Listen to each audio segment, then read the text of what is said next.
This podcast is a member of the Place to Be Nation family. Visit us at placetobenation.com, the only place to be in your pop culture world. Try to believe, though the going gets rough, that you gotta hang tough to make it. History repeats itself. Try and you succeed. Never doubt that you're Place to Be Nation, you've made the cut. It's awful, but I'm here, JT, along with my buddy Aaron from the north. Aaron, how are you? I am amazing, and that wasn't even that bad. No, not bad. It's not bad at all. So, if you've been listening along with us throughout this whole PTBN Greatest WWE Wrestler Ever project, you know that Aaron and myself have done a series of podcasts and a couple of pod blasts looking at our thoughts, how we're going to work our list, breaking down the candidates. We call them Making the Cut. Well, now that the list is complete and the ballots are submitted and all that, we're now going to talk about who made our cut on these podcasts. So, as you're listening to this, these are pre-recorded, so just know that the list is either fully out, maybe partially out. I have no idea when we're going to release these. So in some shape, form, or manner, you'll know most of the list probably by the time you hear these. But this is me and Aaron walking through our lists, right? Yes, and I'm never going to release mine aside from these podcasts, so who knows when. You'll never see it. Yeah, that'll be it. So this is your only chance to learn about Aaron's list. And about my life, really, because Yes. we're going to get into that too. True. We're going to get into a lot of things, I'm sure. So why don't we get started? Yeah. All right, so Aaron, we both kind of have some depth to our list beyond just the top 100 because that's how we roll. We both went, pretty high with honorable mentions. So we both have enough honorable mentions that we wanted to at least cover 13 of them. So that's what we're going to do. Actually, is it 12 technically? Because I went up to 113. Would you have a number 113? 8, 9, 10, 11, 12, 13. Yes, I do. Okay. Okay, So we have then. 13. Now that we got the basic math out of the way. This is why Chad's needed to do all the math and accounting for us. All right, so we got 13 over the 100. So we're going to kind of briskly move through those. And our idea is as we get to guys, like if they're close, if they're within like 10 of each other, we'll just talk about them when the name comes up and you can kind of reveal where they are. If I have someone at like 97 that you have at like 70, we're going to, probably hide your spot where you have them, but talk about them a bit, and then when we get to that number, you can explain why you have them there. That makes sense? Yeah, I'm going to be really cryptic and mysterious about it, too. Yeah, I expect nothing less. Yeah, and maybe, like, weird, too, and sexual. Okay, yeah, of course. It is a Wednesday night. That's what it's known for, hump day. Also, I guess we should just call out that Aaron, can we mention this, that you're expecting child, like, at any moment? Look, by the time you hear this, I'll probably have the child. I hope so. Yeah. It's a long way. Yeah, if I not. really hope so, because be a Buster Bluth situation with claw marks in the uterus. So we could, at any moment, I feel like we're just going to get started and then you're going to hear a scream from the other room. So we'll see. All right, number 113. Here we go. I'm excited. I feel like we've been talking about this forever. My 113 is Bob Holly. Oh, geez. Do you have Holly anywhere on your list? Yeah, I believe I have him at a solid number 130. Okay. I will say this. I didn't put a lot of thought past like 104. I just listed guys that were kind of in my mind, right? And then I ranked them. So Right. These are guys that like were in my thought process of perhaps maybe making the list. Yeah, okay. Like, I mean, look, if you have Bob Holly in your top 100, you're dead to me. Right. And he's not. He's at 113. That's why you're very much alive to me. But I felt like I just had to recognize him a little bit for the hardcore Holly stuff. Like, I feel like he was pretty good for a stretch of early hardcore Holly, like that 99, 2000-ish stuff. Yeah, he's fun, and like his character's fun too. Like when he thinks he's the super heavyweight, and that's what. Yeah, all that, and then he was getting like sneaky good in the ring before he got that injury at the hands of Triple H. Remember they had that or at the hands of Kurt Angle, I should say. He had that really good match with Triple H on Heat for the title when he was at his peak popularity, almost like an internet darling for a little bit too in that stretch. And then Angle busted his forearm, and then he was just never quite the same. He never really regained the momentum he had in 2000 after that. Yeah, and then as soon as he started tagging his music with "How do you like me now?" I was out. Also, how many people do you think we've alienated by me saying if you have Bob Holly on your list, you're dead to me? Probably not many. And if they do, they're probably not worth anyway being alive anyway. And now you've alienated them. Yeah. Dan McGinn, you're fired. But the Yeah, the Bob Holly situation. I didn't mind him as Sparky. Like, I remember rewatching a lot of that. Well, Scott and I have been doing all the Raws. We're into mid-95. And in 95, he actually has a little dead cat bounce. Like, he is dead in the water at the end of 94. And then he pops back up with the tag team with Kid. They have the fun match with Smoking Guns. And then with Bigelow and Tatanka on back-to-back nights. And he starts to get a little bit more run on TV. He disappears again late in the year. But then I remember he pops back up. It's like he's on throughout 96, but not featured. And then he shows up randomly and beats Owen Hart on a Raw in Mobile in a non-title match for the IC belt in 97. And then Owen beats him the next week. But it's a pretty good back-to-back matches. And then he kind of goes dormant again until the Midnight Express, and then the Brawl for All, and then the hardcore stuff. Late era Holly. Yeah, go ahead. Would you say in 95 he was as dead as Dale Earnhardt? If only. It's the only NASCAR guy I know. Yeah, that's it. And Dale Earnhardt Jr. Oh, yeah. So is there a senior too? Is there an old man who rode horse chariots around? Mike Francesco was betting on him. So the I lost my place. Okay, so hardcore Holly. Sorry. No, it's okay. Late era Holly I did not like teaming with Cody Rhodes, like all that stuff. I was done with him by that point. But he did have a little blip in there when him and Billy Gunn were teaming up as like the angry old men and as like stiffing guys, like in 05, 06-ish in there somewhere, I think. Like just the passed over, warmed over, angry men with blonde hair. like I didn't mind that little blip.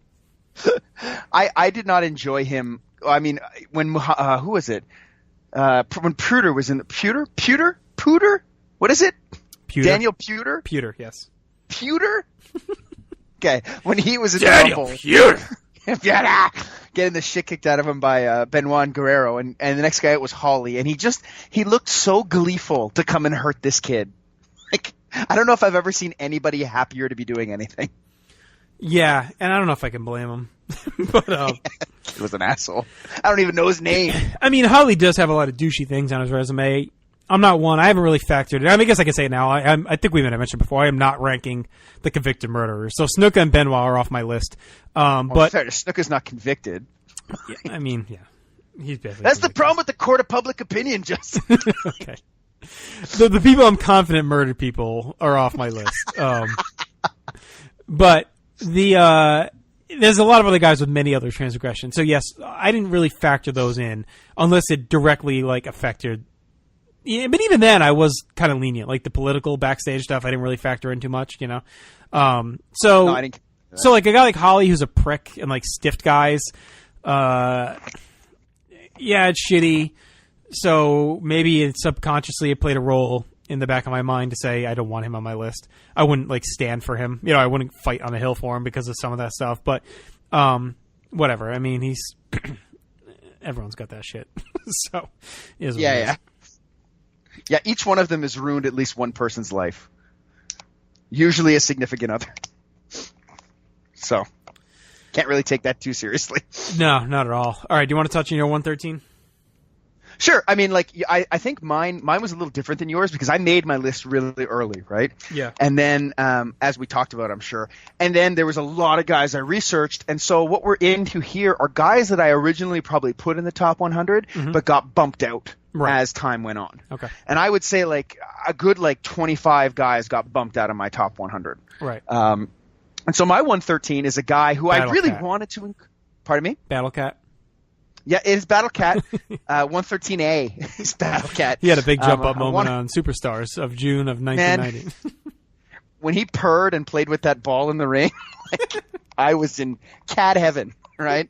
And I know Glenn Butler will probably be there with me. Meow-ouch, actually.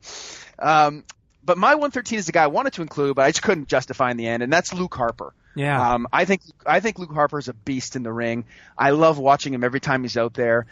His run with the Wyatts. Do you have him on your anywhere? He was 113. Fuck you, Bob Holly. No, I didn't put him on here. Yeah, he's a guy I really, really like. He probably would have been not far off 100. Again, I didn't put a ton of thought into my guys post 100. I just made a list of 13 men that I would have maybe liked, but I You couldn't fit. would have liked to have. Yeah. Yeah, like what I love about him is, I mean, he's got obviously the Wyatt tag run. Like everything he did with Rowan against the Usos is amazing. What doesn't really get a lot of play is how great a character he is. Like if you watch him, even when he's seconding Bray Wyatt, like he's constantly in character. Right. He's constantly engaged, and he's super fun to watch. He's got his IC title match was fun. His ladder match with Ziggler was great. I would even say Survivor Series 2014, he was one of the MVPs of that big match where Sting interfered. Yeah. And I think what hurts him is he doesn't really have anything close to a tippy-top singles match. Right. And I'd like to see more from him. He's one of the guys who's probably hurt on promos. But again, his character's amazing, so it doesn't really bother me that much. He's a guy I wish they'd run with a bit more. Like when they gave Mahal the title, like out of nowhere, like he's a guy I think would be really great for that. But I'm sure we'll talk about a couple of those guys. But he's a guy I think would have been really good in that position. He's a great big man, great agility, moves around the ring well, really good seller. So Luke Harper, 113 for me. Yeah, no, he's a guy that's, again, like you said, to me probably just didn't have enough, but he, he's got all the Shield Wyatt stuff as well, which he was part of. And like you said, the Usos matches were great too. And I'm excited about this Bludgeon Brothers stuff too, like just seeing the Murder Jobbers has been a lot of fun on SmackDown. So I think a guy, if we did this, I'm hoping in another like 4 or 5 years, he would be on the list. I'm hoping that he gets that kind of chance. Like, I wonder how good the Wyatt family would be if he and Bray Wyatt had switched positions. Like if he was the one they built around. I don't know how good a promo he is. Well, if you had Bray just as like a manager talking for him. Yeah, because he's so much better in the ring than Bray. Yeah, you could have done that where he's the worker and Bray's the talker. Yeah.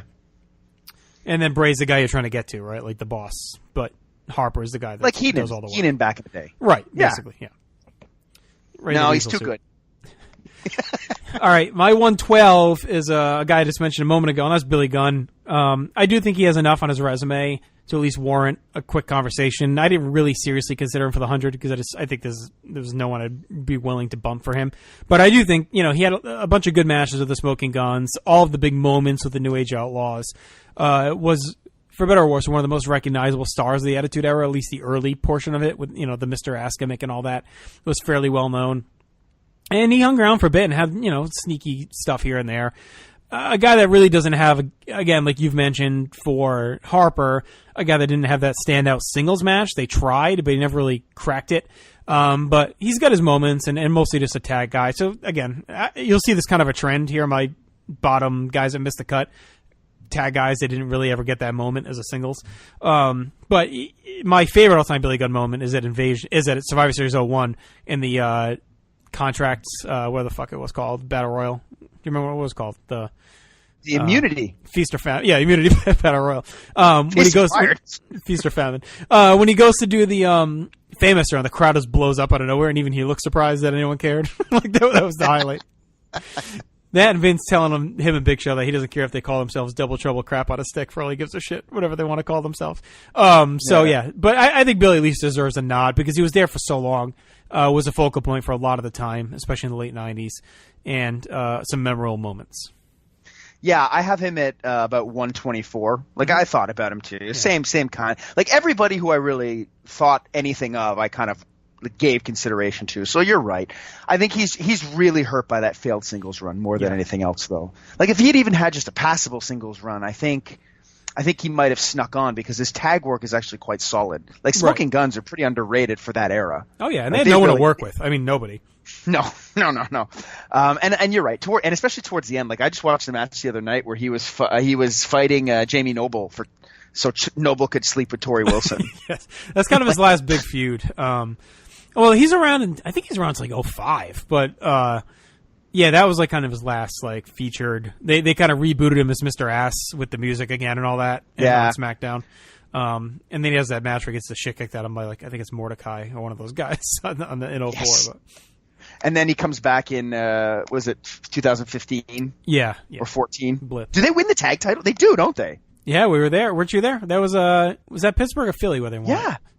I think it was Philly. No, right? it was in Philly. No, it was because Pittsburgh. the Usos beat them. It was Pittsburgh. Yeah, because they beat Cody and Goldust. Yeah, you're right. And they got killed by the Shield at WrestleMania that year. Yeah. Yeah, memorable little run. It was a decent comeback run there. Yeah, look, like I never bought into the he's terrible thing. I thought he was fine. Like good tag wrestler, but failed singles run. It's Kevin Kelly's homeboy. Oh, well. Bump him up.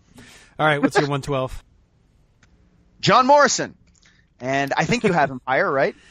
Yeah, he's coming up in the next. We can talk about him. I won't tell you what number he is yet, but we can have the conversation. He's on the border of like that decision point.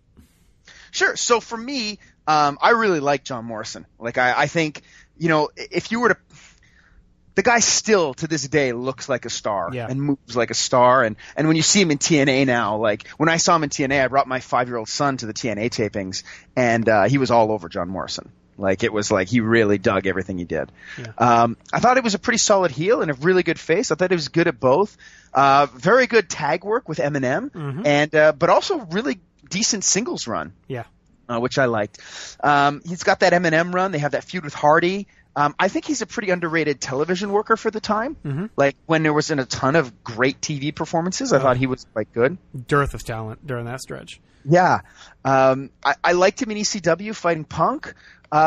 Something that I don't know if he gets credit for enough today is he was really the first one to start the whole Royal Rumble crazy eliminations. Yes. Which Kingston kind of took over from. And I loved his feud with Sheamus. I think it was the end of 10, at the end of 2010. They did a Last Man Standing. Was that on Raw? I think it was. Or Falls Count Anywhere. Which I really liked. And I always kind of wish that they would have kind of pulled the trigger with him a bit more. Like that is, I think that year where Cena fought Miz, I think there's probably something in Morrison challenging for the title there. It would have had to be built up a bit. But no, I don't think he needed to, because their match on Raw is the January 3rd 11 Raw. They had a Falls Count Anywhere match. It was just phenomenal, Miz and Morrison for the title, and Miz won. And then Miz was kind of doing the Lawler stuff, and there was a lot of clamoring to where when Rock was announced to be coming back. And I remember this in depth because we covered it in the very beginning days of the Place to Be podcast, is would they do Cena Rock at 27 and have Miz defending against Morrison instead? And I think he was up there. I mean, I do. And they gave him a pretty good spot on that Mania. That was with the Snooki and Trish. Yeah, I mean, Trish. That was a pretty featured spot with, that was the celebrity match. So, and if there was ever a time where you could have moved Cena out, like you could have put him against Rock maybe, but you also could have put him against Undertaker. Right. Like, and that would have been maybe one of the better times to actually do that match. Yeah. So I think, it could have definitely made sense. And it's a shame because in the end, that's, again, like I was talking about with Harper, it's that kind of knocks him off the list, that he didn't really have that top run. Yeah, he has a little bit more of one, though, I think, and that's what gets me to get him into the list. Like, he has some of the more success as a singles than like those other guys did. It just wasn't superstar level success, right? So like I think he was really good in the ECW stuff. I think he was pretty good in the IC title division. I think he was really good against the Miz. And actually his last match was against Miz in the Falls Count Anywhere as well. November 28th, 2011. He got a skull crushing finale on the steel entranceway, and that was it. But no, I liked him and Punk. One of the big negatives was, if you remember that first, I think it was right when they moved him to Raw, him and Melina, and they did that awful fucking like press conference in the ring, and it just bombed huge.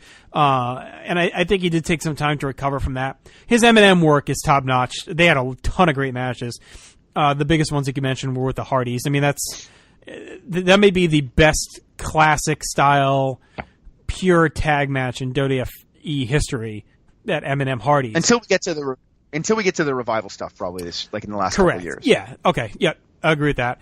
And I mean, you could give me the No Mercy 02 tag, but those were guys put together. So when I'm talking like actual pure tag teams, not like stars meshed, like a Benoit angle, like those are main eventers put into a match. And that to me, that's the best tag match they've ever had. But this was like two legit tag teams going at it in a no bullshit, no gimmick match, and they were tremendous.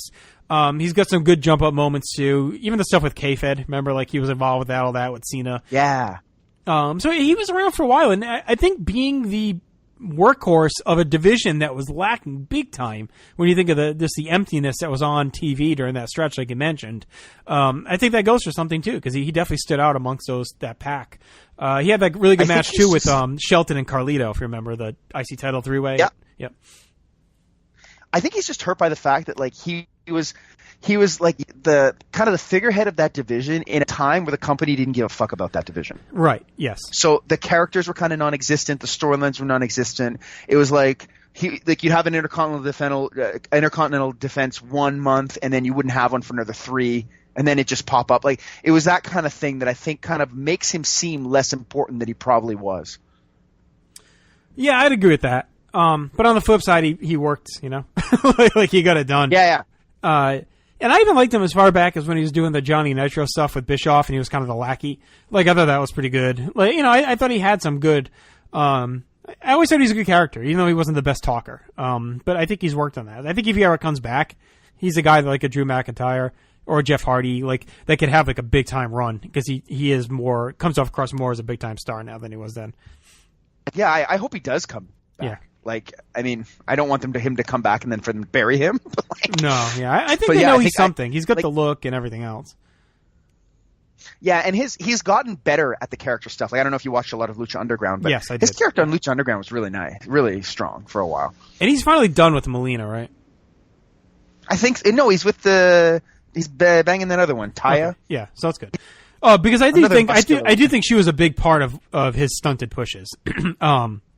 I think he could have been a bigger star if they didn't have the macho nonsense where Vince, you know, didn't respect him because he was basically letting Melina cuckold him with the rest of the locker room.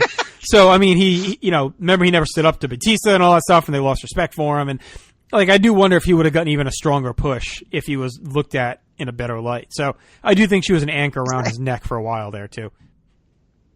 Isn't that the stupidest thing? It's a reason to not push a guy. Yeah, it's absurd. Like, fans love him. He's awesome. No, I don't know. He let a guy bang his wife. But I do think part of it too is that I think she just was a political, you know, whatever torch in the back. Yeah, exactly. So I think that in general probably hurt him that he had any association with her. Like, he would just, because he'd defend her, stand by her, and everything else. And she was always in heat, you know, had heat, or she was in heat or a lot in too. Heat, yes, possible. A lot of hot water. So I think that bled over to him too a lot. You know. Yeah, Matt Hardy should learn a lesson there and keep Rebby as far away from that backstage as possible. Yeah, for sure. Like, I keep seeing people wonder if, like, she'll be dragged into the broken universe in WWE and or woken universe, whatever the fuck it is. And I mean, he probably shouldn't. Like, if you want to use Senior Benjamin or whatever, do that. But I'd probably leave Rebby and Max. She was in the last video he posted. Not the one that was in the on background? TV, though, right? No, but like his own Christmas video. She's in the background rolling around in tight pants, which I mean is fine. Right? Yeah, leave her there. Like, don't bring her to Uniondale or wherever the fuck, you know. All right. So what was that? How far are we? That was 112. Okay. All right. We're far. We're getting there. We're gonna do like 75 hours worth of podcast on this. All right. So Matt Bourne is my 111. A guy I wanted to work him in because he was so good as Doink, but at the end of the day, just real short run. I mean, his Doink run was what, November '92, and as a wrestler was March of '93. And he's gone by September. And his initial run, too, is not very long either. And it's like a year, if that, I think, in like the early 80s. And he doesn't have anything stand out. He's just a good hand at that point. But Doink, very super memorable character, great promos, a couple of big moments, and a couple of really good matches, you know, that you kind of forget about. He's got the stuff with Brett at SummerSlam 93, the matches with Mr. Perfect, the match with Jannetty. His moments are, you know, turning on Crush, the double Doinks at Mania. With Crush as well, and then throwing the water on Bobby. You know, like some big memorable stuff there. So, Warren's recognition, when it comes to nut cutting time for me in the top 100, I just couldn't put him above some of the other ones because it's so limited. But for a guy that made an evil clown character work so well, he's going to get recognized. Yeah, like I like Matt Bourne, I like Doink. I don't even have him in my top 130. Which is kind of where I stopped considering guys. But I won't deny that character is amazing. And his work on throwing that, not only that water on Bobby, but throwing that water on Bruce Hart and not hitting Owen Hart is quite a feat that few could probably do. Yes. The hate was that much that the water just kind of morphed and made sure it only hit Bruce. Well, did you ever read Brett's book? He talks about it where he's like basically like Owen threatens him and says like, if you hit me with one drop, I'm going to rib you forever. Yeah. And the best part about Bruce Hart, because they didn't know it was happening. Owen knew, but Bruce didn't. And the best part is you hear Bobby Heenan roar with laughter on commentary, but like roar to the point where like you knew he was getting real personal enjoyment out of seeing Bruce Hart wet. It's so good. Oh, it's so good. Bruce is such a fucking schmuck.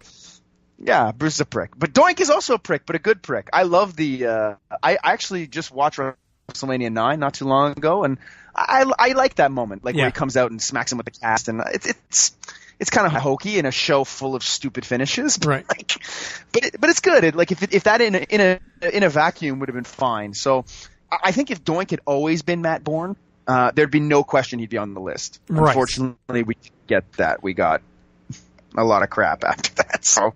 You know, in my mind too, I always used to like bemoan him turning face. But in watching those Raws not that long ago, Bourne is still Doink for like a couple weeks. And I think even as a face, it could have worked. Because he was still wrestling like that aggressive, kind of angry style. He was just kind of wrestling faces. Wrestling heels instead of faces. Like he was still a douche and still getting it done on the mat and everything. What killed him was the character turned into like just a clown for kids, you know, versus like the character. Like as the face, he was still true to the Doink character when he was still Bourne for those couple weeks. Yeah, you're absolutely right. Like when he started being in the vicinity of inviting Dink and Wink and Pink, when that became a possibility, forget it. The character was done. Dink was the knife through the throat because he actually wasn't even too bad with the Bigelow feud. Like at first, on leading into Survivor Series where they do the fake doinks and all that stuff. Like he was still a real dick even when it wasn't Bourne. But Dink arriving with Santa was like that was the death knell. That was it. I don't know. That Survivor Series match that was also one of the worst matches in company history. Right, so. but Doink's which one? The Bigelow one? No, when Bigelow and the head shrink, where they're eating the food in the ring, and God damn it! But he wasn't. Happening? But the Doink character wasn't involved in that. So the build to that was he brought the clowns in. He introduced the match. Oh come on, he wasn't in it. He's responsible. But the build was fine. He was still an asshole. Like it wasn't until Dink came that he became a goof. Is my point. But anyway, I also think WrestleMania 9 was that one of Bobby's like really big last great moments. Like I thought he was really good at putting over the double Doink stuff. It's an illusion. It's an illusion. He kept saying illusion and overemphasizing the illusion. Yeah, he's great. Yeah. All right. What's your 111? 111. Look, I mean, some people might have him above Shawn Michaels. I have him at number 111. It's Finlay. It's a lot of continuity for you to follow if you've been listening along to all these things. Do you have him higher or lower? He's not on my 113. Oh, not even in. No, I mean he's a guy that probably would be it.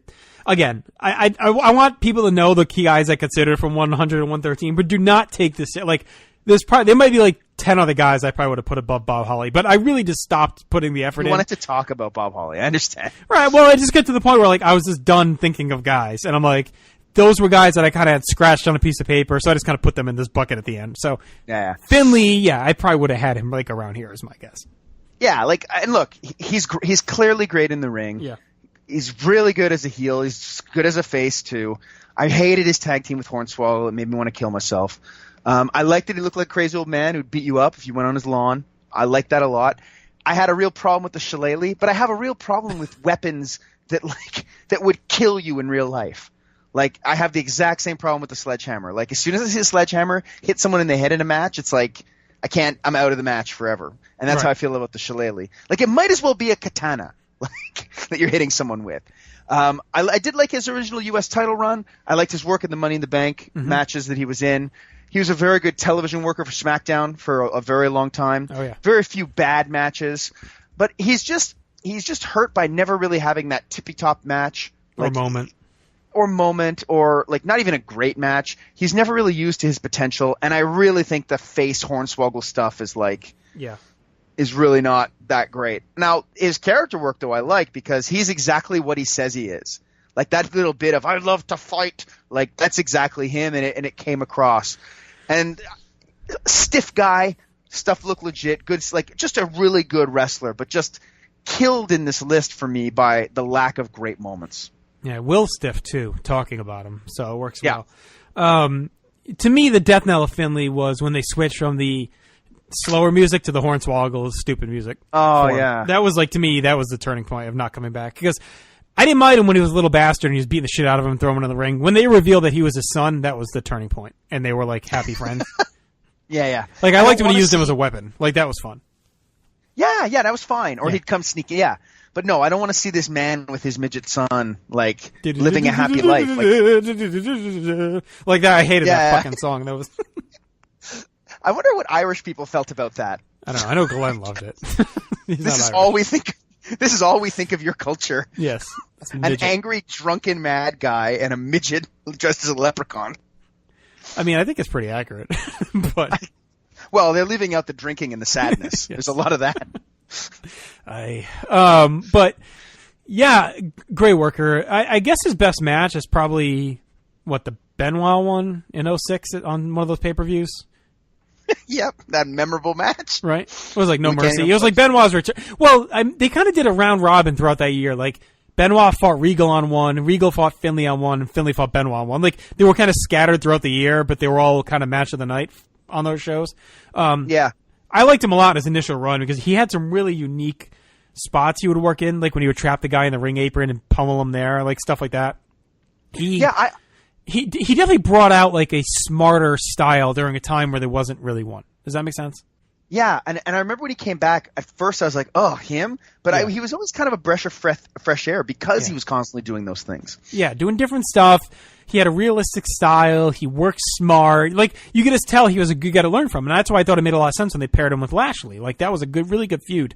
And he learned a lot from working with him. So, yeah, I liked Finley during that initial run, during the stuff with Lashley and Kennedy and all that. He had a good match with Benoit. He's got something in there with Regal. I liked him in the King's Court with him and Regal and Booker. Like, I thought that was cool. Especially when he basically said, like, it's every guy for himself toward the end there. Yeah. But yeah, once they did the reveal with Hornswoggles is when I went downhill. So again, a guy that doesn't really have any big moments. I know Will has talked highly about that match, him and JBL. It was a Mania. Is it 28? 24. 24. The Belfast Brawl. Yeah, like that was really disappointing to me. Like I didn't think that was that great at all, and I was really looking forward to it at the time. I did like JBL kicking Hornswoggle down. that was Or pretty when fun. he throws the garbage can at him and just nails him in the face. But yeah, good high quality veteran. I think this is about right. Recognize his name, but just doesn't have enough resume to be up there. That's all. Yeah, and I think like a guy like him is really, for me anyway, is very telling to what my list is about. Because like my list tends to skew a lot more for me in terms of like moments and how important they were to the company. Like I factor everything in, but I think I put those two things a bit higher. So Right. a guy like him doesn't have a chance because as much as he was kind of a glue guy in that era, he didn't in the great scheme of things didn't matter. Right. Which was it's kind of sad considering how good he is. Yeah, I agree. All right, what do we got? 110? 110. All right. I'm going to tackle 110 and 109 together, okay? Oh, are we doing a tag team? Well, actually, 108. They're all kind of tied. All right, we'll do one at a time. They're all kind of tied together, though. All right, my 110 is the Barbarian. A guy I loved in the ring once he broke away from the Warlord. A couple of good moments with Powers of Pain, but once he kind of got away from that, went with Bobby Heenan, started doing the teaming with Haku. He reminds me of Finley in a lot of ways in that he doesn't really have that big moment or match, but he had a great presence, a memorable character, and was just really solid in the ring. A guy that really became a better worker later on when he got to WCW, I think, but his stretch from like late 90 until he leaves is all pretty solid work. Like Survivor Series 90, he kind of has this forgotten run in there against Hogan at the end of that match. That was really good. A really good match with the Big Boss Man at Rumble 91. The tag at 7. He's got some stuff with Brett, some singles matches with Brett that were pretty good in 91 into 92. And then even when he comes back with Fatu as the head shrinkers, like he's pretty good. I watched a match where he took a power bomb from Diesel on the floor. From Sid on the floor on Raw. I think that's how they wrote him out as a head shrinkers. That was a really cool spot. So that was like his last televised match. So again, a guy I wanted to recognize, not nearly enough meat to make my list, but worth an honorable mention in my book. Yeah, like a really solid hand, a really good worker that they just never really put anything behind. Like, if they had built him up properly, there's no reason why he couldn't be a foil for, like, a Hogan or a Warrior in a small program. But for whatever reason, they just didn't choose him. Yeah, right. Yeah, or Warlord. It's kind of weird. And he could have been a pretty credible like Warrior was a guy that needed challengers bad in 90. Like, I'm kind of surprised they didn't throw Bobby and Barbarian at him for a bit there in the summer. Yeah, but I question if like Barbarian had enough star power to do that. Like, I mean, there's a lot wrong with that Warrior push, but I think a big part of it is that the top heel is basically programmed with another guy. So I wonder if who else could have slotted into that, or if they hadn't have killed Perfect at WrestleMania. Right. Like those are probably the guys that Warrior should have been fighting. Sure, but you could have thrown Barbarian at him for like a Saturday Night event, or a house show run or something. He was, I think, credible enough. They did get a good push. His Powers of Pain, obviously, they had a pretty good run there. All the stuff with Demolition and whatnot. So again, a guy I wanted to recognize, but just not enough there. And reminds me of maybe a slightly poorer man's Finlay in a way. I love the way he kind of shucks and jives with his shoulders. Like, I think, like, if he had the Jive Soul Bro music, forget it. Yeah. We're talking top 30. Think so? Right now. Oh, man, you can see him, the way I'm doing it, you can't tell I'm doing it in my room, but, like, you gotta imagine me as the Barbarian, right? Like, put the antlers with the fur, in. the paint, and the antlers, and Bobby Heenan off to the side, but I'm still moving the show. Anyway, just picture it. Okay, I'm picturing. Good. I like it. I want that to be the first image your child sees as they enter the world.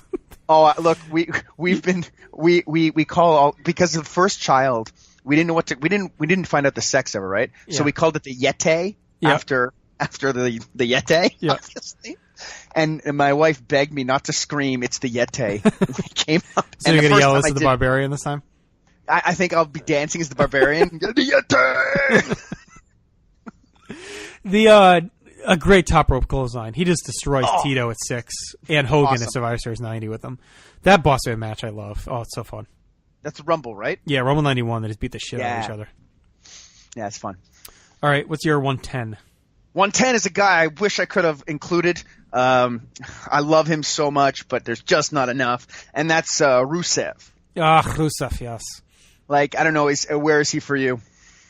Around here. Yeah, all right. Not if listed. you thought about him, got Not it. listed. If you cared enough to do a top 10. I'm so like down on the way they're handling him. I know. He just doesn't have enough, but he's so good. He's so fucking He's good. so good. Why was it not him instead of Jinder Mahal? Right. Why didn't they want to go into Russia?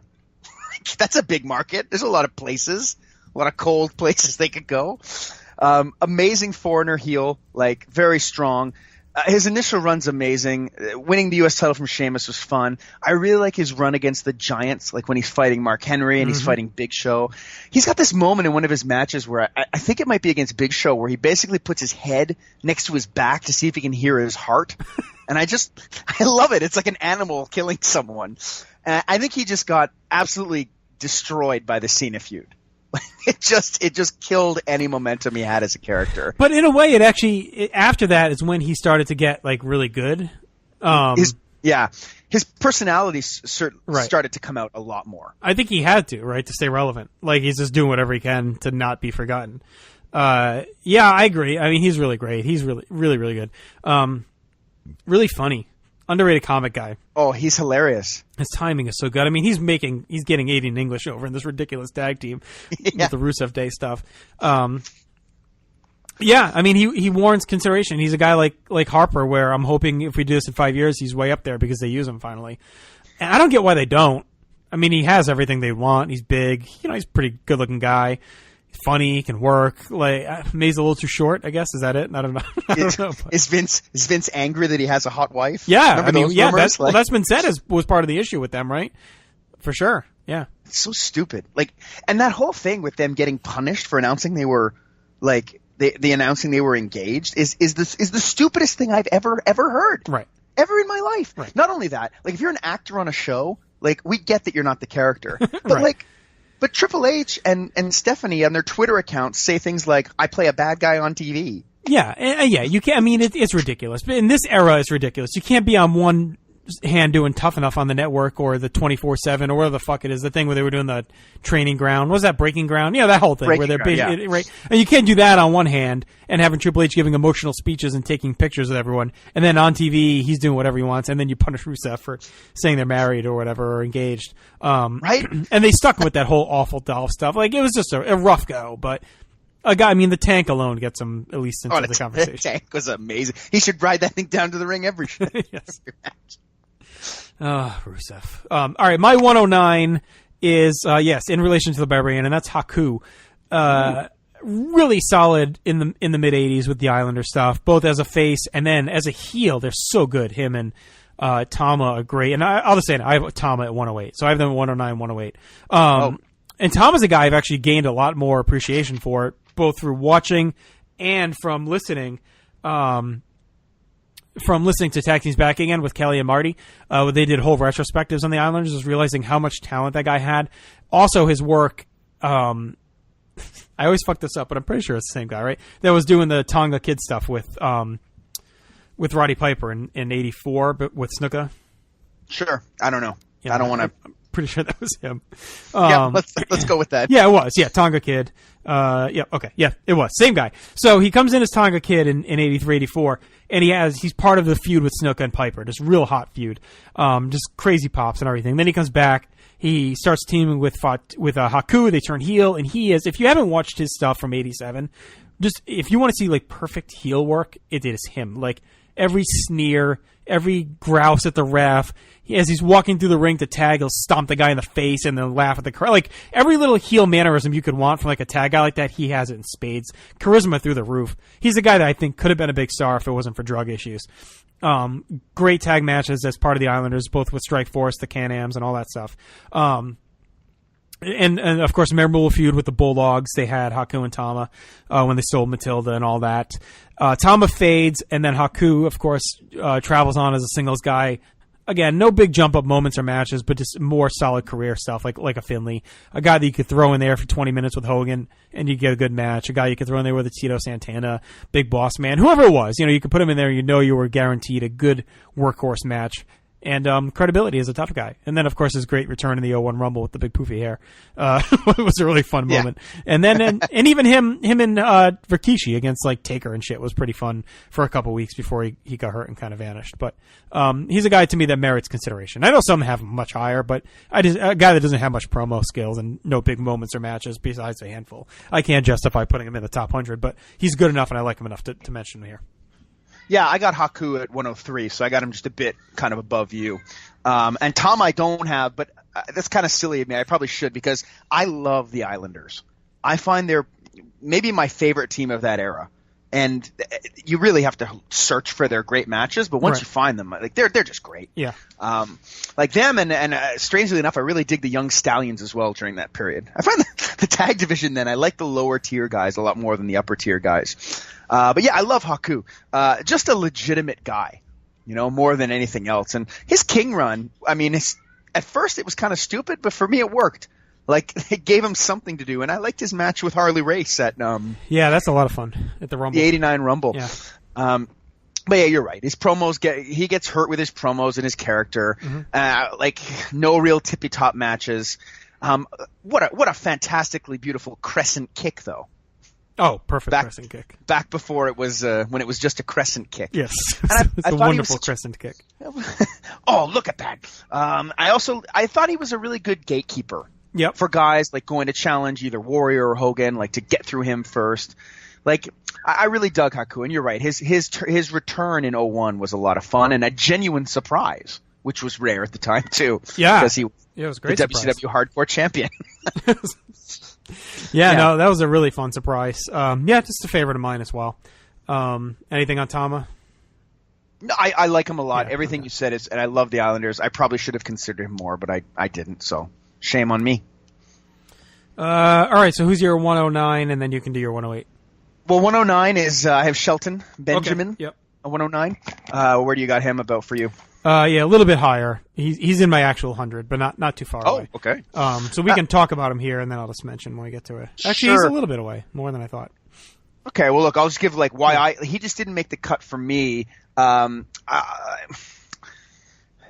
a guy I always wanted more out of. And it always frustrated me that him being as good as he was never enough for the company.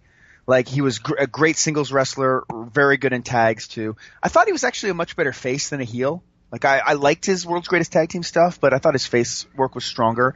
And his athleticism was off the charts. I mean, and then you got a lot of his jump up stuff. We'll save it to talk about it later when he comes up for you. Yeah. But I think what really hurts him and what take him off the list for me is he becomes, in the same way of John Morrison, like a forgotten guy for like a good substantial part of his career. Yeah. Where he's suddenly the U.S. champ, and then we don't see him for a few weeks. Then he pops up, and I hated the Mama stuff. And it was frustrating because this is a guy who went out and proved that he could get a match over on his own. But then they still felt the need to put this weird comedy act with him, and it just fell flat for me. Yeah. But yeah, I wish I could have put him in. My 108 is we talked about her at length on one of our making the cuts. Is China. I didn't end up getting her in my top 100, but for the reasons I mentioned at her podcast, I thought she was hugely important to the era. I thought she was so different than everybody else. I thought her matches in general were not horrible. And so, like, I wanted to give her some sort of a shout out. She was somewhat groundbreaking. I think she would have been more groundbreaking had there been more after her. Right. That like had Asia become a thing, and then they did Australia, and or whatever, Antarctica, Antarctica, whatever the next. Here is South Pole. Oh, welcome South America. But had they're they just doing glow stuff. That's it. Right. Here's Russia. But alone for that, I really like that Jericho series. I mean, I don't know if I've ever marked out more than that Jericho match at Survivor Series 99 and then been so deflated when she beat him. Yeah. But she doesn't have a huge body of work in terms of matches, no tip-top matches. She has some matches that are pretty bad, and her women's title run was weak. Yeah. Not a good promo. Silent character work, though. Good bodyguard. So, I don't know. I kind of wanted to throw her a bone and talk about her. She's someone who probably deserves to be in the Hall of Fame in terms of for sure. WWE. Yeah. And I think just a bit over time has become kind of forgotten as how over she was and how important she was to DX. Yeah, well, you don't want to rank her like a woman. Don't rank her like a man. Don't rank her like you know her. Just rank her for what she is. I do not have her on my list, as I pretty much had said I wasn't going to when we talked about her. But yeah, I think there's two what-ifs with her. What if, like, her and Triple H never ended poorly, and if she would have hung around? Say they would have broken up well in advance of Triple H getting with Steph or something like that, and she's, they were friends or something. And then the other what if is if she wasn't a fucking mental case, if she would have came back eventually, and what she could have done with like another wave of women. You know what I mean? And if she didn't melt down and end up dying, like, is she someone that would be coming around now? Like, in this alternate universe where her and Triple H and Stephanie, like, were all kind of fine, would she have come back and been like a Lita now, like presenting the belt to people? How does that change her perception in the way you mentioned? If she had, more people to work with, or more, if people had come after her in a stronger way, what if she was around now and presented more as a legend? Does that change the perception of her run at all? Maybe she has a match here or there too, comes back now and then. So, I think that's the alternate reality that was needed to maybe get her onto a list like this in my eyes. Yeah, like she'd be like an Ultimate Warrior, basically. How they kind of retconned him. Right. Yes. Yeah. 100%. Yep. Except hopefully she doesn't die in a heart attack in a parking lot of a hotel. 2 days later. 2 days later. That's still what a good thing ever. That's a good what if though. If like she just stays with Triple H, and so Triple H doesn't marry Stephanie. Oh, that's a whole other crazy what if. My what if is somewhat more not as hot as that one. Mine is just that they break up. Triple H still ends up with Stephanie, but there's no bad blood. Mine is like. Well, yours is like blow up the whole universe, basically. Yeah, basically. Yeah. Or maybe I'm banging China. Like, right, one of those. One of those things. Yeah, one of those. Like, I can handle either one. Right, kind of the same. But yeah, Kurt Angle marries Stephanie. He takes over the company. Anyway. All right, so was that your 108? Yes. Okay, we don't have time for this. All right. I know. My 107, again, I'm feeling a theme as I'm reading these names off. Guys that like got to a certain level and just never had that resume to push them over, and that's Tajiri. a guy I really dug in the ring. This is where Will is just probably turn this off if he's even listening. Finally enough to Jerry, but a guy. I mean, I thought he was great. I think his peak was elsewhere, not in WWE. But I thought he had some really good character stuff when he first came in. Like him and Regal were fantastic together. The way they built that relationship without ever really talking was fantastic. Just two greats when it comes to like comedic timing and facial expressions. Has a lot of really good matches and some funny moments, but never really had that classic match. Never really got that classic push. A stalwart in the mid card, and then just kind of left. Again, he's got some really good moments, like him ripping off the Alliance shirt or the WCW shirt and showing or whatever the fuck shirt he had on when he took it off, and he actually had the WWF shirt underneath. That big moment with him and Regal kind of hug on that Raw before Invasion. The stuff with Tori Wilson, where he's the angry woman beater, she's the geisha. That was pretty memorable. Him in his Yang and who's the other guy? Akio? Yeah, Akio and Sato, whatever the fuck they were. They brought him back? Yeah, but those guys. When he had them as like his running buddies, kind of doing like the dark Japanese mafia thing, like that was pretty good. So again, a lot of good memorable stuff in there. One of my favorite moments is, and I had this like recorded on my original DVR was like on a computer I bought that had like a media center built in. And you could record bits and edit them out. And I'd edit together like DVDs of really good Raw moments and stuff. And one of my favorites was I think they were hazing. Fuck, I don't know if they were hazing Tajiri. I think they were hazing. He had just come to Raw. And they were hazing him. And they're like, "Oh, you got to spray the next guy. You got to miss the next guy who comes through the door." And Coach comes through the door, and he's so happy to come in the door and see Tajiri. And then Tajiri just spews mist in his face, like. Yeah, I gotta see if I can track it down. He goes, "Hey, Tajiri, what's up, my man?" And he goes to like high five him, and Tajiri just blows this mist in his face, and he starts flipping out. And then the hook is that Coach is Bischoff's boy, and Tajiri's in trouble. But it's just a really funny moment. And of course, I think he was part of the musical chairs thing too on Raw, which is pretty fun. So he's got a lot of fun moments and some good matches, just not enough to move up. Yeah, I have him around 115, like kind of same, exactly that. Like you can't, for me, like. You could talk all day about how great a worker he is, and he is, but if he doesn't have the great matches or the great moments, that he just can't make my list. Right. Yep. Which kind of sucks because at the time I loved Tajiri. He's one of my favorite guys. Yeah. What I loved about him especially is that just those kicks alone made him legitimate. Yes. Like he could knock anybody out with those, so it worked for me. A guy I wish I could have included, but all-time nickname too, Japanese buzzsaw. Oh yeah. And for all their thought about Japanese guys not connecting with the crowd because they can't speak English, it never mattered for him. No.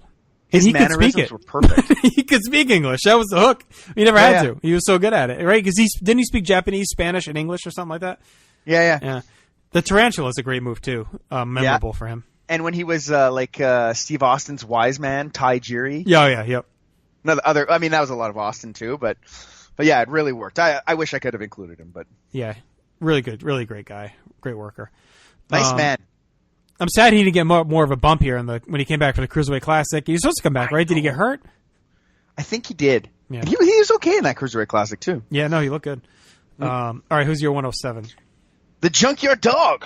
Oh, he's my 105. So. Oh shoot, we can just talk about him then. Yeah. Look, super memorable character from the era. When I was a kid, I loved the Junkyard Dog. I thought he was great. I really I bought into everything about him, but it's same problem as every other guy we're talking about. Just the lack of super high end stuff that just doesn't exist. Like, what's his biggest moment? Winning the Wrestling Classic? Is that? No, I'd say it's actually more benign than that. Is probably teaming with Hogan.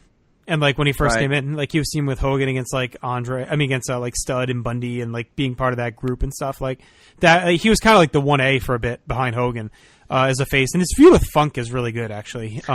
They feud for a while. They had the match on Saturday's Main Event in October 85, the Halloween one, him and Funk. And it really carries all the way through into 86 when him and Tito fight the Funks at WrestleMania 2 in a pretty good match. Yeah, that's all right, that match. Yeah, so he's got a good run throughout that period. That's kind of his best stretch. And then the stuff with Race is fine. That's kind of his end.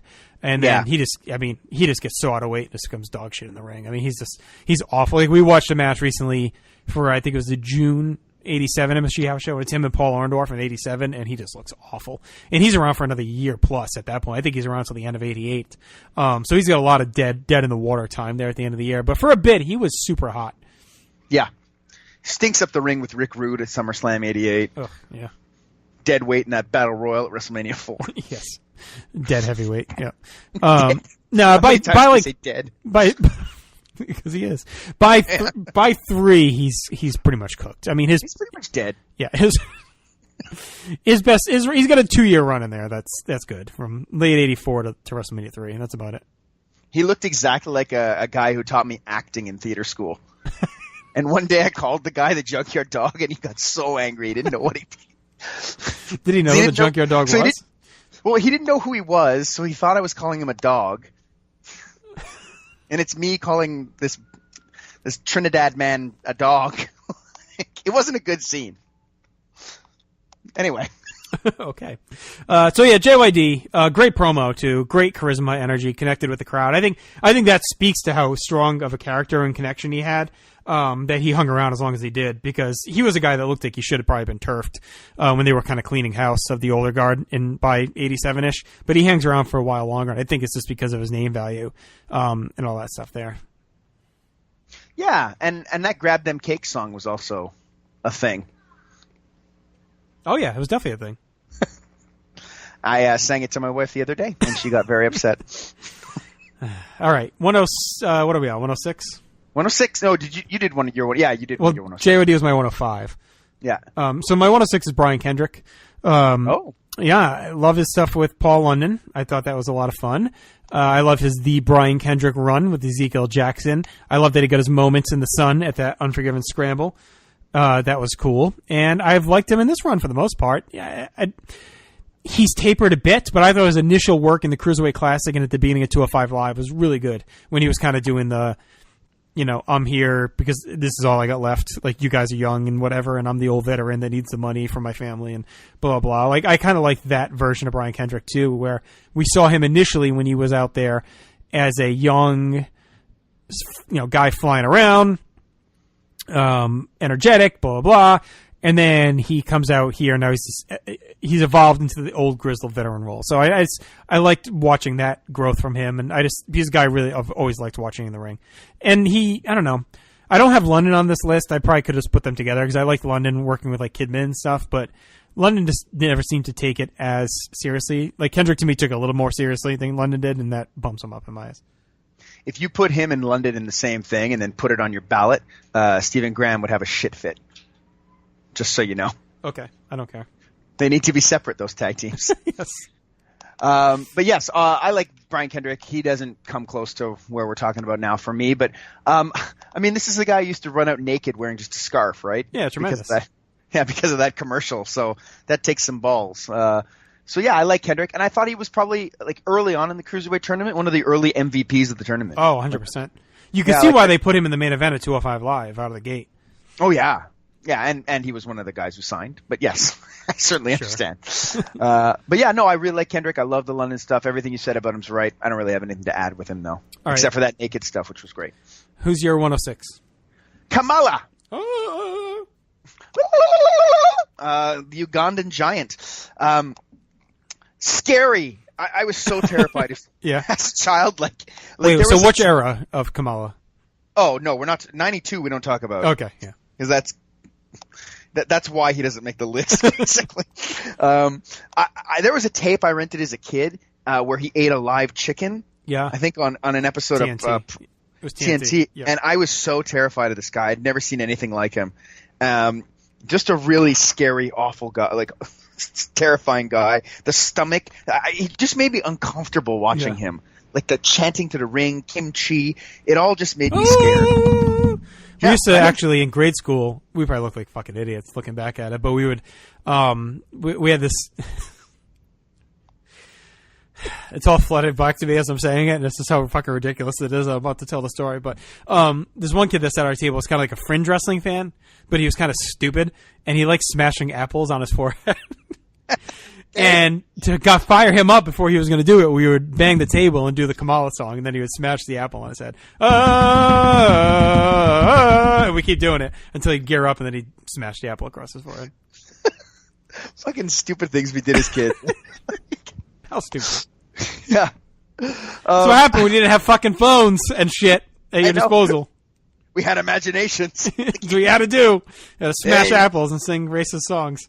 In my day, we were racist and we broke apples. No, I liked him. I even for a while, I even liked that he couldn't figure out how to pin somebody, despite the fact that he'd been in the wrestling business like 7 years at that point. Figure it out! Scary guy. I have a figure of him on my shelf, and I'm always worried if someone comes over and thinks I'm some sort of a racist if they don't understand what Kamala is. Or like a voodoo guy. Yeah. So, I wish he could have been higher. His feud with Hogan is amazing. Oh, those matches are so good. Yeah, that's probably the highest he gets. His feud with Undertaker is probably the lowest. Or maybe even when he goes good, that might be even lower with Preacher Slick.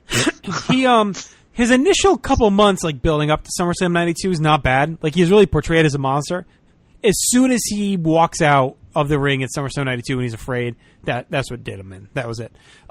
He was built well enough up into that match. And even, as they're coming out for that match, it kind of feels like a big one. And then as the match is going on, you're like, no, this guy's got fucking nothing in the tank. And then the coffin match is somehow worse in Survivor Series.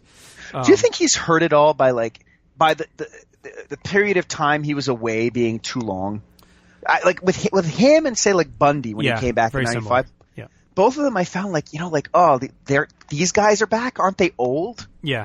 Yeah, because they looked old then, they didn't look young. It's not like a guy that looked pretty young and came back, Backlund.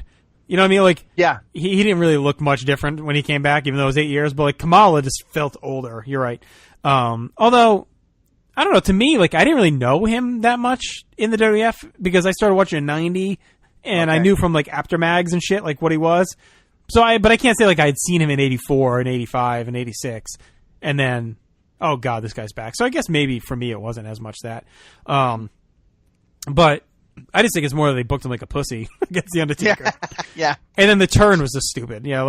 He's got one memorable moment. I think that's that Battle Royal where he chases Kimchi around the fucking balcony at the Manhattan Center. Yeah. And then he's got that weird IC title match with Shawn. But I don't know. He just can only get so much mileage out of the dumb guy gimmick. You know what I mean? Okay, here he is again, getting duped and kicked in the back of the head. It's fucking whatever. Could you put on some pants, please? That skirt is enough. It's enough. But he's a guy that before I watched these Hogan matches recently for the podcast, I probably wouldn't have had super high, but he's at least maybe fringy for me now after watching the Hogan matches. And the Kamala cage match too. Yeah, that's very good. I had a wrestling Kamala figure, and I was so scared of him I wouldn't even play with it. It stayed in the box. Okay. Who's your I like just ending on your inane comments. Who's your so I did my 105 was JYD. No, yeah, okay. Did you do 106? Yes, Kendrick. So my 105. Are you doing this on purpose now with these pauses? No, you're 105. Go for it. Now? Yeah, now. My 105 is Dusty Rhodes. Yeah, the baby. American Dream. Yeah, baby. I loved it. I really, even now when I look back, I really like his run. It's only about a year and a half, but the guy comes in and as ridiculous as he's dressed is immediately one of the most over guys on the roster. Immediate connection with the fan, super over. I like the vignettes. I actually really have a soft spot for his match with Honky Tonk Man at SummerSlam '89. Is it a soft spot in his belly? Oh, the liver spot in his belly, baby. I think it's cool that he had Taker's first match. I love when they're beating the crap out of Dustin, Bossman, and they're yelling, "You're beating your son!" I just love it. I mean, these are all bad things, I guess, but but I think he's also really fun in the '70s in his series with Superstar Billy Graham. He's really good there too. I guess his only real his kind of weak spot is his feud with Savage for me, which is sad because Savage is my favorite guy. And it could have been so good. I just think they never, for whatever reason, they never gave them enough time to do what they needed to do. But great promo, fun character. he even made that stupid Sapphire search work that you guys are always talking about. Well, you believe that he loves her. Yeah, and you know he hated her in real life. So, Why wouldn't you? right? I didn't have him listed here, but I did consider him for a bit. Again, just not enough meat on the bone. I mean, I guess the Grand match as a prize peak in the ring doesn't really have anything in my mind that breaks like that 2.5 star range in his comeback. Yeah. I mean, the Savage matches were definitely a downtime. It's a rare downtime for Savage as well, which wasn't a ton of. But the beginning of the feud is fun, like that Brother Love show at the Rumble and 6. Like, if it ended there, they probably would have been better off. Dragging it into the summer to SummerSlam and beyond was like way too much. If they just made it 3 months and that's it, they do the Liz thing at 6 and we're out, and then move on Dusty to someone else. But his feud with Boss Man, solid. There's not a lot to it. Like, he doesn't really get blown off beyond him getting the biggest beating of his big fat life at Survivor Series. The best to his music, no less, which makes it even better. Oh, so good. He actually had more vignettes than I remembered. I was watching him with Scott. I think it was Scott when he was here recently. I think they're on the Dusty Collection, maybe on the network. I didn't realize how many there were. There was like 7 of those fucking things that him doing all the jobs and everything to beat my meat and all that stuff. But yeah, he had a lot of those, and yeah, very memorable. I mean, great theme song, great promo. Obviously, the polka dots, the look, he really embraced it. I just don't think he has enough in ring to make this 100 at this point. Yeah, and it's sad because he's such a I really do dig the character. I mean, what's his biggest moment? Maybe when he's dancing with the cop hat and the nightstick. Yeah, or it's 6, I guess, right, with Liz and everything. Maybe. Yeah. I mean, he doesn't have much. I mean, actually, maybe his biggest moment might be the fucking bull rope match with Orton when he comes back. Yeah. Or even some of the stuff with, like, I mean, he wasn't active at that point, but when he was with Dusty and was with Goldust and Cody with the Shield and all that. Oh, when he put his hand in Steph's face and she got all angry. Yeah, so like shit like that. But yeah, just not enough there. A shame. It's a shameful thing. All right, 104 is for me Alberto Del Rio. You have him higher? Yeah, I got him way higher. Okay. I don't know. He's one of those guys where, like, in my mind, you know, there's a girl that you feel like should be higher. I guess a guy, but you can't get to the point where they are. Like, you feel like this person should be attractive. Why aren't they? Like, to me, that's Del Rio. Like, I should like Del Rio. Like, I feel like I like Del Rio, but I can't explain why. And when I go to watch his stuff, I'm like, no, I don't know. Should I like him? Like, I can't piece it together. So, that's where I'm at with Del Rio. I can't, like, I feel like I should have him higher, but I don't know why, and I can't say why. So, speak the truth. He's not hot enough for you. He's not. And I don't like what he did to Paige. But he, he's an innocent man. Oh God. Actually, his comeback kind of ruined it for me too. Like, I was really excited when he popped up again, and then he was just sucked during that run. Like, it was, and they stuck him with fucking Zeb and all that shit, and it just made no sense. The only good thing he brought out of that whole run was the double stomp, even though it was super contrived. Like, it was pretty nasty. I hated that spot, and I love him. But I did like parts of the League of Nations. The main parts I liked about them was just how, like, ridiculously excited they were to, like, hug each other and celebrate. When they were happy. Yeah, like, that was the best. That was the best stuff he did during that run. Initial run, I thought he was a great character. I don't think he really had that match that popped for quite a bit. I liked him most actually as a face. As kind of like the Mexican Rocky in a way. Like, he had that boxing robe and he'd come out. He was really positioned as like the Mexican savior for a bit. I liked that part of it. But I liked his match with Swagger at Mania and the match with Dolph, obviously, with the cash in. And I like the one where he kills Dolph too, where he gives him the concussions with the kicks. We'll talk about that later because I have him way higher. But that match to me is such a perfect double turn. And it's done without any sort of contrivances. It's just the action in the ring, and I love it. Was that a pay-per-view or Raw? Yeah, it was a Payback 2015. Right. Okay. So yeah, again, solid promo. A guy that never took that next step to get over. I thought he really had it when he was a face. I thought they were really going to push him strong as the face of SmackDown, being the Mexican hero. And it just never, for whatever reason, just kind of stalled out. I think the Dolph thing kind of killed his momentum.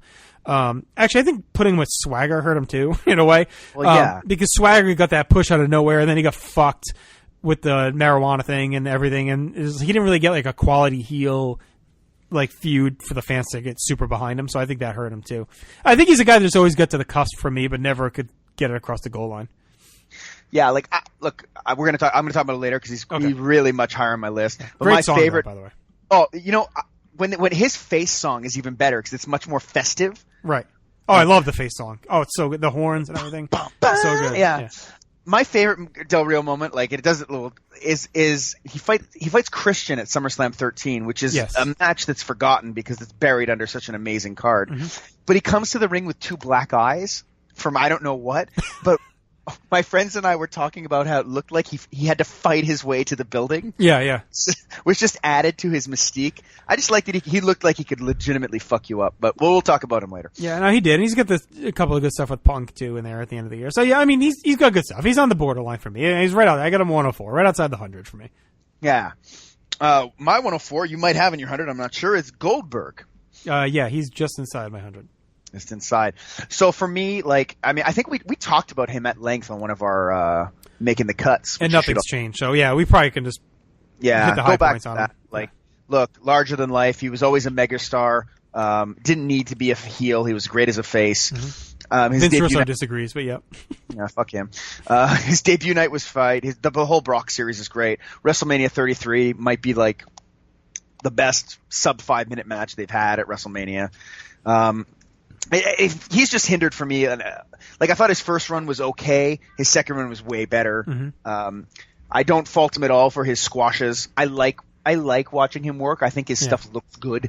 It's probably all legit, which is why it looks good. But yeah, like I just outside the top 100 for me. I think that's where he would have been. I had him borderline, but this last run put him in. I think I covered that on the Making the Cut. That I thought he was so good in this latest run that he earned his way into the list. The moment at Survivor Series when he squashes Brock is an all-time moment. The match at WrestleMania may be the best sub 5-minute match of all time in the company's history. So that was tremendous. And I think he stepped up his promo game during this run too. Like to me, that helped a ton. I liked his story and character was relatable during this run. Just wants to go out there and have his son see him wrestle, one last time. Or he had never seen him. So I thought that was really a cool story, a nice touch. I thought this run that was pretty much flawless. I mean, the only blip would be the Owens match, right? And that was more booking than match. So, no, I loved him during this run, and I thought he has just enough in his first run to get him over. I don't blame him for WrestleMania 20. It was just the perfect storm of bullshit. All came together. The only thing I would add to his first run, and I just started because I'm watching through to 2003 right now, is he's pretty heavily booed his first two matches out. He's booed pretty heavily against The Rock, and he's booed pretty heavily against Jericho. Yeah, which so I didn't remember until rewatching. Well, I think The Rock thing is like Rock. No one wanted Rock to leave. It's the WCW guy coming in. Hollywood Rock was so good. You know what I mean? Like. Yeah. I think it's just bound to happen. Plus, it ends up being a match instead of a squash. You can't squash The Rock, but out of the gate, you're already having Goldberg go 15 minutes. Like that was. And then Jericho was coming off of that fight backstage where Jericho owned him, and Jericho was just a guy that was getting cheered against like everyone during that stretch, no matter what. Yeah. So I think it was just again a confluence of events where it's like, all right, we have the super over guy. He was held down by Goldberg in WCW. Now he just whipped Goldberg backstage. Why are we going to cheer for Goldberg? So I think that was part of it too. He turns it around Goldberg right around SummerSlam, and the Chamber is great. And then I like him in 04 up to Mania. Like I thought he was really good then too. Yeah, I mean, he went like I think we mentioned this in our last one, but he wins that title at 03. We're having a whole different at SummerSlam 03. We're having a whole different conversation, I think. Yeah. Oh, 100%. Because then we have that amazing moment. And I think we still have it. Like, I can't punish him in any way. Like, we got the moment. Was the crowd going batshit for him destroying everyone? Yeah. It just the finish was just softer than it should have been. That's all. And he got hit with 2 sledgehammers, which for me is done for the match. Covered this earlier. He'd be dead. Awkward pause. Great. Let's move along. I love the awkward pause. What are we at? 103? Yeah, 103. Mine is Haku, so we talked about him. All right, mine's a guy I actually had in my list until the very last, like the day I submitted it, I moved him out. Ooh. You ready? Any guesses? Yeah. Jim Duggan. Ironically, Jim Duggan's the guy who moved into the list. Yes. Because of this guy, and that's Larry Zbyszko. Shit. Yeah, I had Larry Z at the back end of my list the whole time.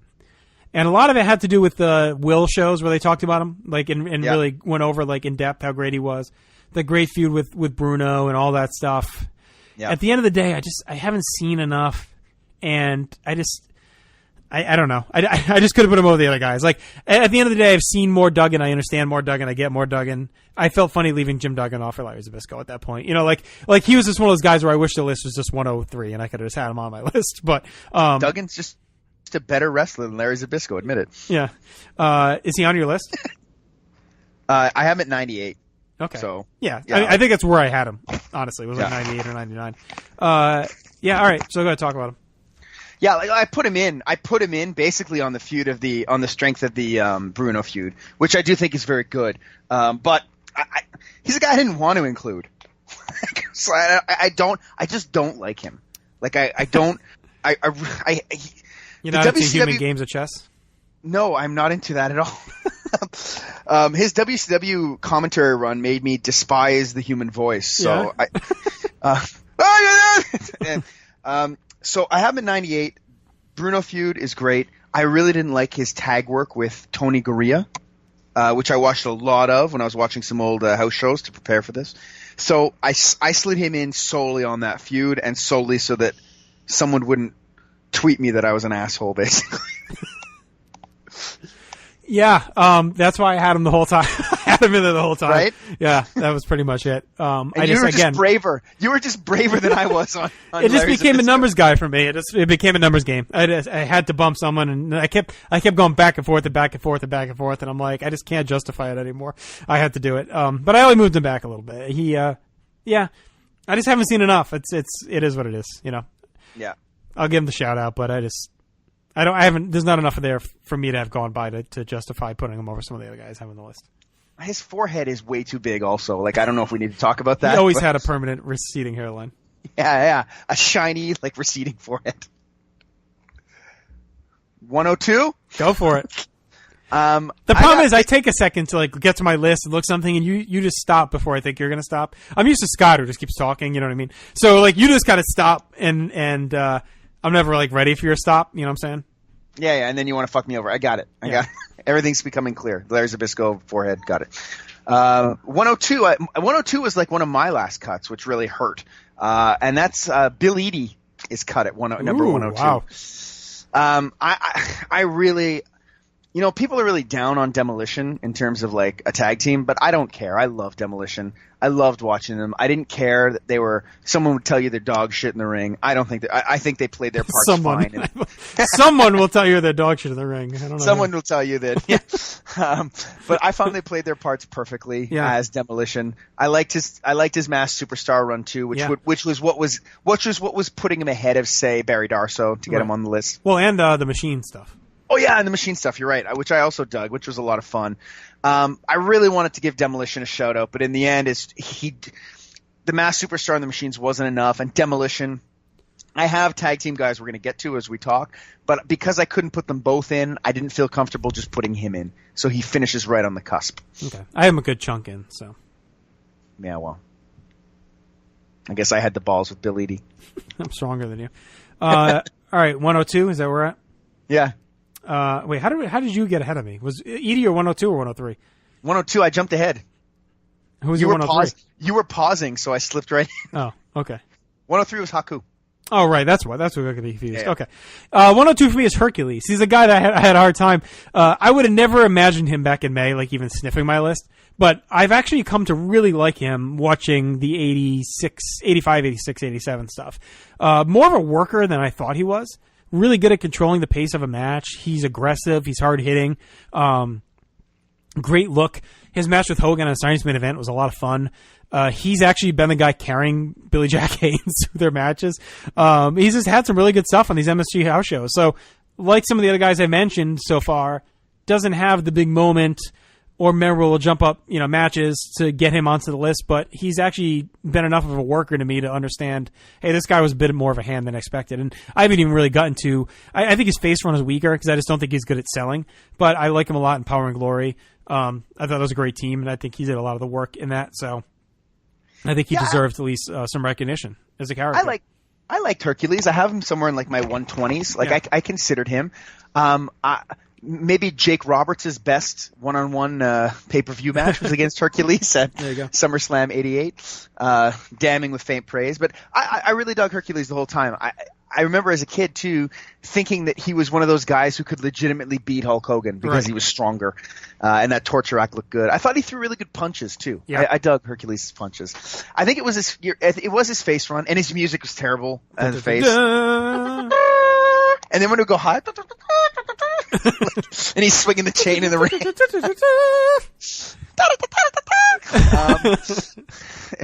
It's like higher than the human voice can go. Dogs just start cringing. They're howling outside my window in the cold. Hercules is here. Well, didn't Randy Savage have a dog named Hercules? I think he did. It's all coming full circle. When Hercules died, we were going to Raw. I was with Scott and a couple other guys, Claire, and it was right before WrestleMania 20. I think he passed away, and we were sitting right next to the commentators, and we made a sign, Claire and I, R.I.P. Hercules, with a chain going in all of the letters. And we held it up, and we got Lawler to acknowledge us and kind of give us like a sad nod and a thumbs up. We're like, King, look at our sign. We're recognizing Hercules. All right already. Yeah, he's like, all right, puppies. No, I wish I could have included. Like, I don't know. Like, I don't find he has really too many bad matches, too many bad outings. His match with the Warrior at WrestleMania 4 was pretty bad, but it's more just slow and that weird power stuff. I love him winning that Battle Royal before WrestleMania 3. Yes. Oh, that's a great match. Yeah, and I love him beating the crap out of Billy Jack Haynes after his match at WrestleMania 3. God, we've watched like at least 5 Hercules Billy Jack Haynes matches now. Right. And yeah, Billy Jack just drags him down because he's good against everyone else. He's really good. He's such a good pacing heel. That's I never realized this. I always thought he's plotting, and he's not. Like, he's really aggressive. Like that match with Hogan. Have you watched that recently, Science Man? No, I haven't actually. It's not that long. You should throw it on. It's actually surprisingly feisty. Like, he's really believable, and the story is really good too because Bobby had just bought his contract from he was with Blassie, and then. I'm trying to think, was he with Slick? And then whatever. Bobby had like just taken over his contract, and they do like a really good job of putting over that Bobby's going to get him over the top. You know what I mean? And like this, he got him a title match like he promised him. And here's this big shot, and he ends up losing by DQ, so he doesn't get pinned. And it's a really fun match, and he's so believable and aggressive in the match. I really dug it. Yeah, like he's a guy I kind of wish I could have included. Like I dig Hercules, but again, just doesn't have the tip top match, so it doesn't work for me. R.I.P. big guy. Yeah. All right, do you want to I'm going to slip back in. I'm going to do my 101. My 101, it hurt. It cut me deep. It was a tough one. I just kept looking at my list and trying to think who I could drop for him. I couldn't find anyone, so I just had to leave him here. One of my favorites of all time was my screen name, my instant messenger name, like everywhere. Bam Bam Bigelow. No. Just misses my list.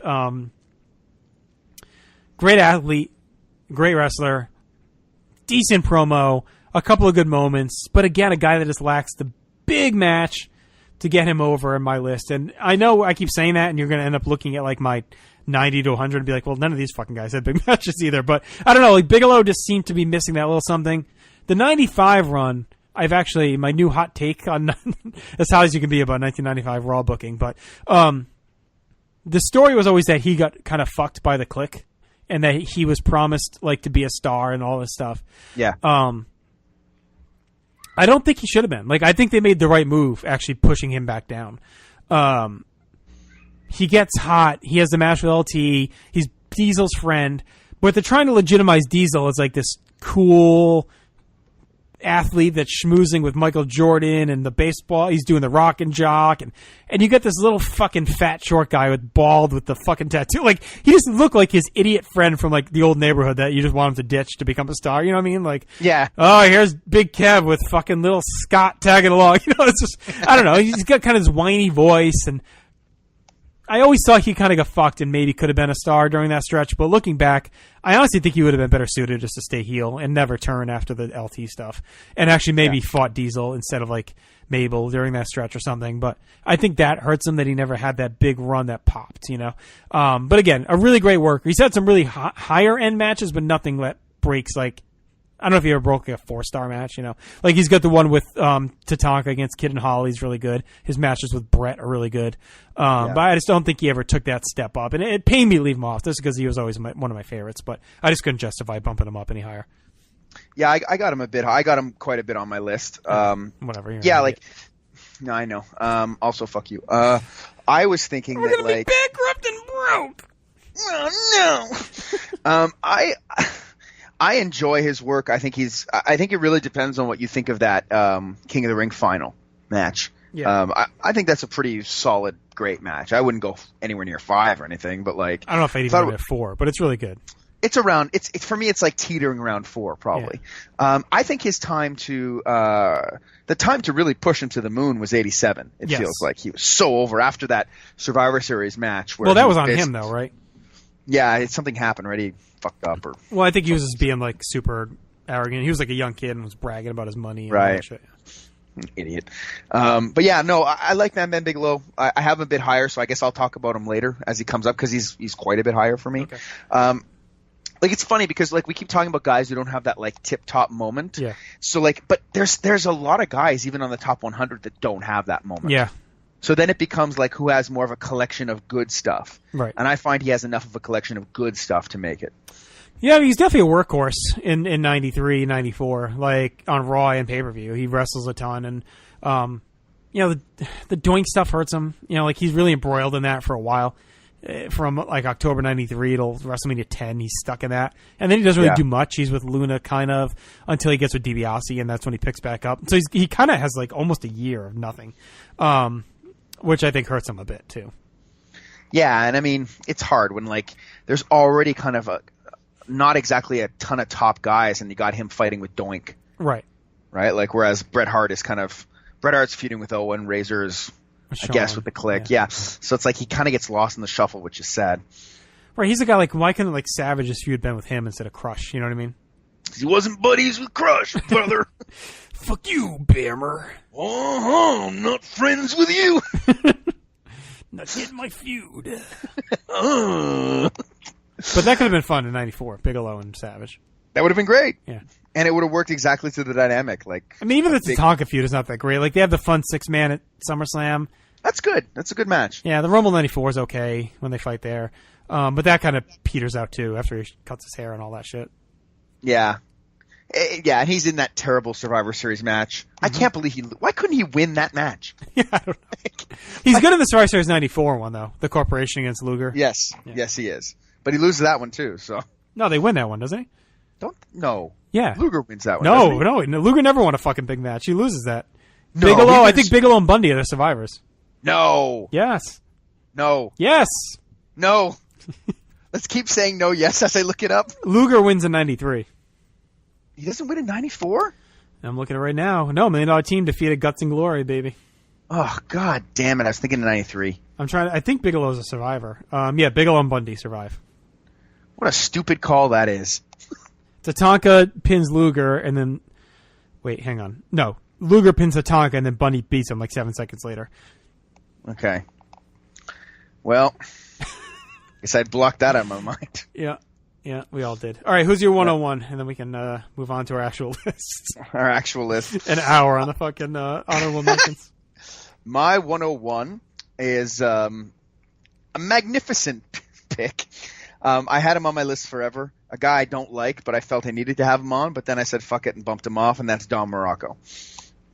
I think Don Morocco is a great character in terms of like the lazy beach bum.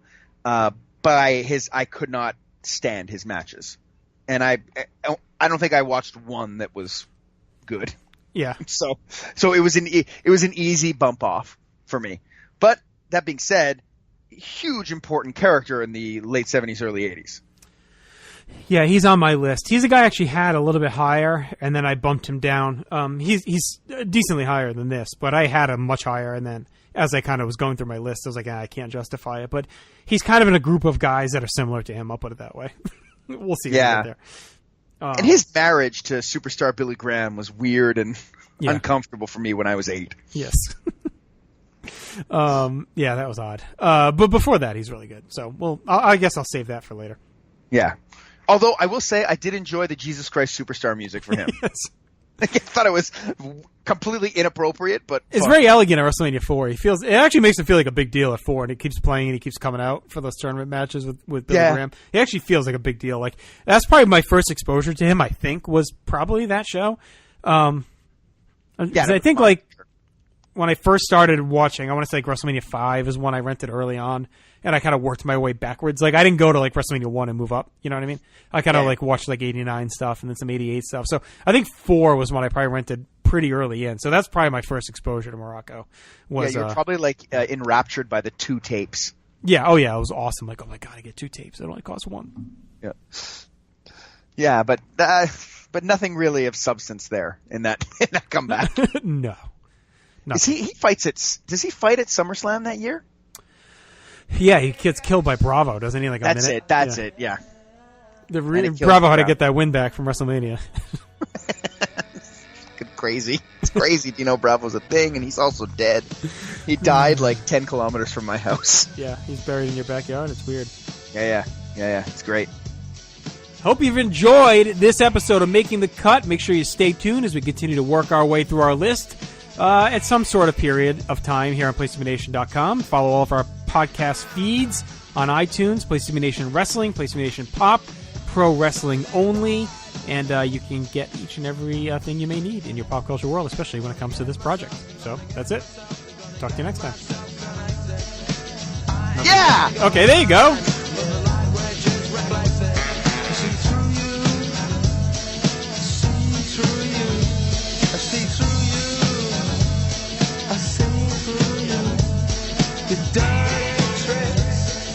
You make me say